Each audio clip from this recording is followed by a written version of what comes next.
आज हम बात करेंगे हमारे सोलर सिस्टम के सबसे बड़े प्लैनेट जुपिटर की।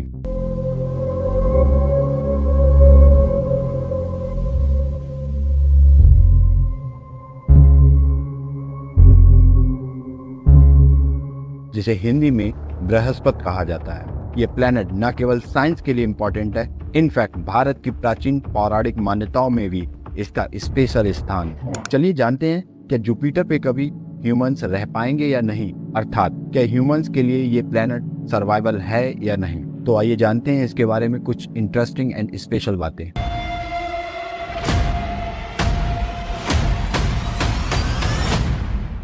जुपिटर हमारे सोलर सिस्टम का सबसे बड़ा प्लैनेट है और इसका डायमीटर अप्रोक्सीमेटली 1,43,000 किलोमीटर है, जो कि अर्थ के डायमीटर के मुकाबले 11 टाइम्स बड़ा है। वहीं यह प्लैनेट मुख्य रूप से हाइड्रोजन एंड हीलियम जैसी गैसों से बना हुआ है और इसकी कोई भी सॉलिड सरफेस नहीं है। इसीलिए इसे सैटर्न, यूरेनस एंड नेपच्यून के साथ गैसियस प्लैनेट की कैटेगरी में रखा गया है। आपको बता दें कि हमारे सोलर सिस्टम में 8 प्लैनेट्स हैं, जिसमें से स्टार्टिंग के 4 प्लैनेट्स रॉकी प्लैनेट्स कहलाते हैं, क्योंकि वह रॉक के एक सॉलिड सरफेस से बने हुए हैं, जबकि लास्ट के 4 प्लैनेट्स को गैसियस प्लैनेट कहते हैं, क्योंकि उन पर कोई भी रॉक सरफेस देखने को नहीं मिलेगा। भारत में जुपिटर को बृहस्पति कहा जाता है। आपको बता दें, हमारी भारतीय संस्कृति में बृहस्पति को देवताओं का गुरु माना गया है, जो कि ज्ञान और समृद्धि का प्रतीक माना जाता है। वहीं अंग्रेजी में इसका नाम जुपिटर यानी कि रोमन देवता जुपिटर के नाम पर रखा गया है। यह नाम भी इसके विशाल आकार और इसकी इम्पोर्टेंस को दर्शाता है। अब बात करते हैं इसके दिन और साल। दोस्तों, अगर अर्थ पर 1 डे 24 आवर का होता है, तो जुपिटर पर 1 डे मात्र 9 आवर 55 मिनट का ही होता है। ये अपनी एक्सिस पर इतनी तेजी से रोटेशन करता है कि 1 डे बहुत जल्दी बीत जाता है। लेकिन इसके ऑपोजिट जुपिटर का 1 ईयर पूरा होने में अर्थ के लगभग 11.9 ईयर्स लगते हैं। इसका मतलब है कि अगर आप जुपिटर पर जाएं, तो आपको 1 ईयर का एक्सपीरियंस लेने के लिए लगभग 12 अर्थ ईयर का इंतजार करना होगा। मतलब अर्थ के 12 साल जुपिटर के 1 साल के बराबर है। तो चलिए अब जान लेते हैं कि जुपिटर पर ह्यूमन लाइफ सरवाइव कर सकती है या नहीं।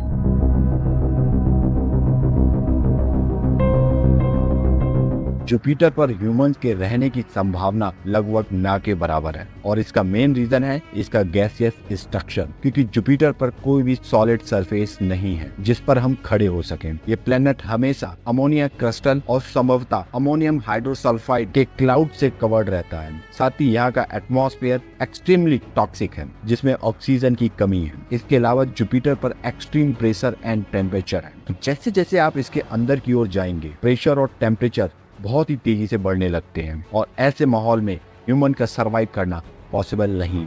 सवाल उठता है, इसको वैक्यूम क्लीनर क्यों कहा जाता है?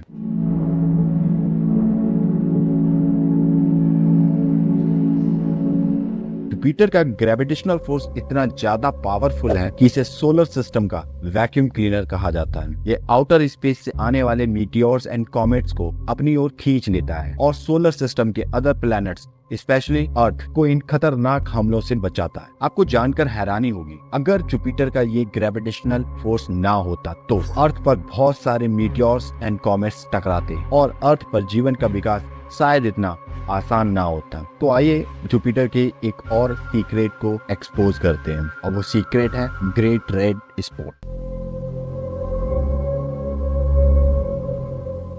355 इयर्स पुराना रहस्यमय तूफान जुपिटर का सबसे फेमस सीक्रेट है ग्रेट रेड स्पॉट। यह एक ह्यूज साइक्लोनिक तूफान है जो लगभग जुपिटर पर 355 ईयर से चल रहा है। यह तूफान इतना बड़ा है कि इसमें अर्थ जैसे 3 प्लैनेट आराम से समा सकते हैं। ये बाहर से एक रेड स्पॉट की तरह दिखाई देता है और साइंटिस्ट के लिए आज भी एक कहानी बना हुआ है। इस तूफान की ताकत और इसके कंटिन्यूअस चलने की एबिलिटी को लेकर साइंटिस्ट के पास कई सारी थ्योरीज हैं, लेकिन कोई भी अभी तक पूरी तरह से ये नहीं समझा पाया कि ये सैकड़ों सालों से कैसे चल रहा है। तो चलिए अब नजर डाल लेते हैं हमारे सोलर सिस्टम के सबसे बड़े प्लैनेट के नेचुरल सैटेलाइट्स यानी कि उसके मून्स।